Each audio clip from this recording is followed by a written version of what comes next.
પુરુષોત્તમ મહાત્મ્ય અધ્યાય 6. પ્રભુ વિષ્ણુની વિનંતી. નારદજી બોલ્યા છે, હે નિર્દોષ નારાયણ, વૈકુંઠના અધિપતિ વિષ્ણુ ભગવાનને ગોલોકમાં જઈને શું કર્યું હતું એ સાંભળવાની મને ઈચ્છા છે, તો કૃપા કરીને મને કહો. શ્રી નારાયણ બોલ્યા, હે નારદજી, વિષ્ણુ ભગવાન અધિક માસની સાથે ગોલોકમાં ગયા.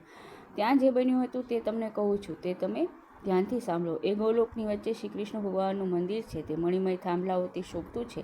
શ્રી વિષ્ણુ ભગવાને તે દૂરથી જોયું. એના તેજથી અંજાઈ આંખો બંધ થઈ જવા લાગી. ધીમે ધીમે આંખો ઉઘાડી ધીમા ધીમા પગલે તેઓ આગળ વધ્યા છે. અધિક માસને પાછળ રાખ્યો હતો. ભગવાનના મંદિરે પહોંચી અધિક માસ આનંદયુક્ત થયો. અંદર જઈ વિષ્ણુએ તરત જ શ્રી કૃષ્ણને નમસ્કાર કર્યા છે. લક્ષ્મીપતિ વિષ્ણુ ભગવાને બંને હાથ જોડી સ્તુતિ કરી છે. શ્રી વિષ્ણુ બોલ્યા છે, વ્યાપક ગુણોથી પર ભક્તો સમક્ષ પ્રગટ થનારા અને ગોવાળોનો વેશ ધારણ કરતા આપ ગોવિંદને હું વંદન કરું છું.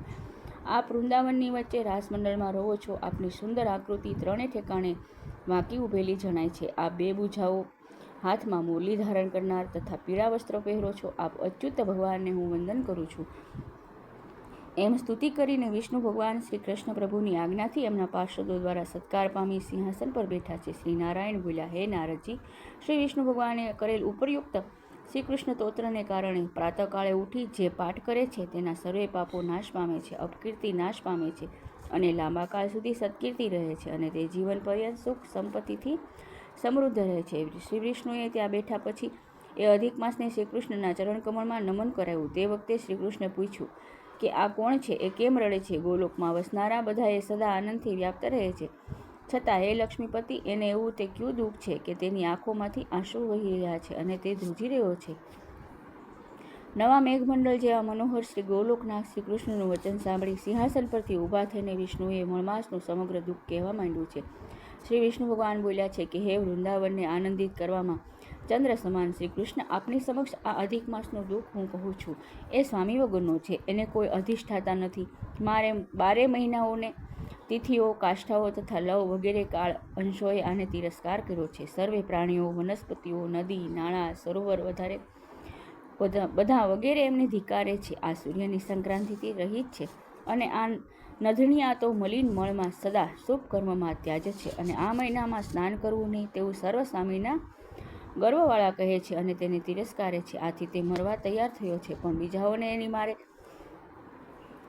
બીજાઓએ એને મારી પાસે મોકલ્યો છે, તેથી આ મારે શરણે આવ્યો છે. ખરેખર આનું દુઃખ દૂર કરવું અશક્ય છે. આપણા ચરણકમળને શરણે આવેલો કોઈ પ્રાણી કદી શોક કરતો નથી. એ વચન મિથ્યા કેમ થાય? હું સર્વનો ત્યાગ કરી અહીં આપની પાસે આવ્યો છું, તો મારું આવું સફળ કરો. એમ પરમાત્માને વિનંતી કરી શ્રી વિષ્ણુ ભગવાન શ્રી કૃષ્ણના મુખ કમળને જોતા એમની સામે ઊભા રહ્યા છે. કથા સાંભળવા ઉત્સુક બનેલા સોનાદિક વગેરે ઋષિઓ બોલ્યા કે હે સૂતજી, તમે ભગવત કથાનું દાન કરનાર છો.